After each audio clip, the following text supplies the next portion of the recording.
A couple of mocks. I mean, I've been busy with work, so I was earlier thinking of postponing it, but then I thought that the format is ending, so I might as well take it in this format once. So I just wanted to get it, and I think, to be very honest, that's primarily because I get really nervous during the quant section. So if I start well, then it's fine. But like, say for example, if in the first 10 questions I mess up, or I feel like like I'm not getting it, then because I get nervous, then it just goes on a downward spiral. That doesn't happen with verbal, it's just with quant. So I just wanted to understand what's the best strategy to go about guessing questions. I mean, is it better to guess in the middle if you have to, or Yeah. like at a later stage in terms of score? No, true. See, one of the things that's extremely important here is that when you start with verbal, you can actually carry that confidence into quant, and that might actually help, right?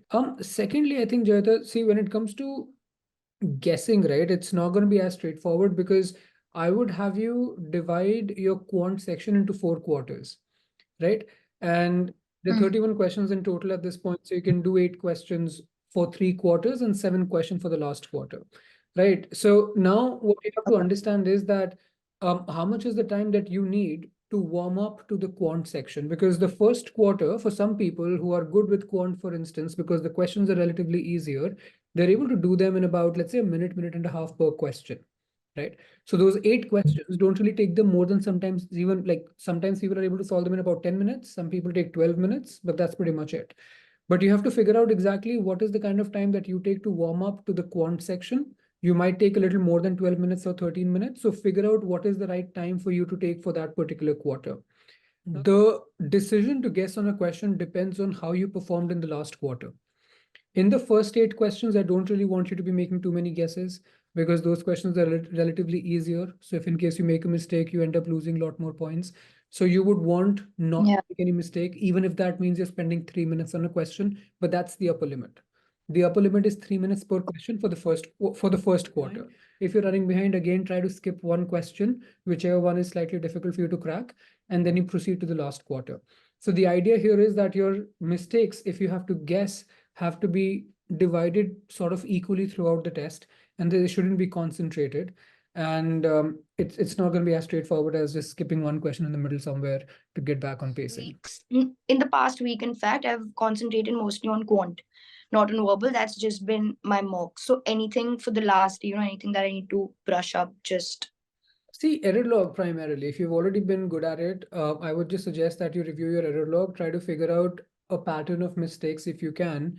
And what I did, I remember the last day before my exam, what I had done was I looked at all my quant mistakes, I looked at all my verbal mistakes, and then I tried to shortlist the top 3 mistakes, top 3 avoidable mistakes, not conceptual mistakes, because there could still be some questions you might feel that, okay, even if I had the time, I would not have been able to solve this question correctly. Now, there's no point of actually mulling over it like in the 11th hour, right? So that you can let go. But there are certain questions that you've gone wrong in that you should not have gone wrong in, the ones that are avoidable. Now, those are the ones you focus on and figure out exactly what are the top 3 things that you need to avoid in order to be able to avoid those kinds of mistakes that you made. Trust me, like there have been people in the past, Jayata, who have actually outperformed their best mock performance when they took the exam, primarily because they focused on this exercise properly. So error log is what you focus on, and figuring out a pattern of top 3 avoidable mistakes. Talked about in one of the classes as well, like with PNC and probability, because I've inherently had a phobia of that. So whenever I look at that and then I don't get it, then I think I'm just in a spiral, then I'm not able to get it. So I think I tend to skip that then. So I just wanted to understand if it's okay to sort. I mean, that's what you have to do on the exam also. Honestly, like knowing that you're in a spiral is very important. A lot of times people don't even know they're in a spiral, right? They get sucked into it, and by the time they look up, it's already like 4 minutes or 5 minutes into the question. So understanding, that's what I'm saying, like being very clear about what your weaknesses are. And when you read a question and you know that historically you've essentially taken more than 2 or 3 minutes and you're just not able to even understand what the question is saying, that's a clue for you to just guess on it and move on. Just don't ever let go of the bigger picture, right? When you're taking the test, the bigger picture is that you want to be able to finish the test comfortably. You should not be huffing and puffing at the finish line. And if you keep that one mantra in mind, that pacing is more important than accuracy. Okay. I just wanted to ask this. Anything else that you would want me to take care of while taking the exam? Nothing too much, honestly. Just make sure that you're, bringing your passport with you. Last time somebody missed doing that and they had to cancel the test.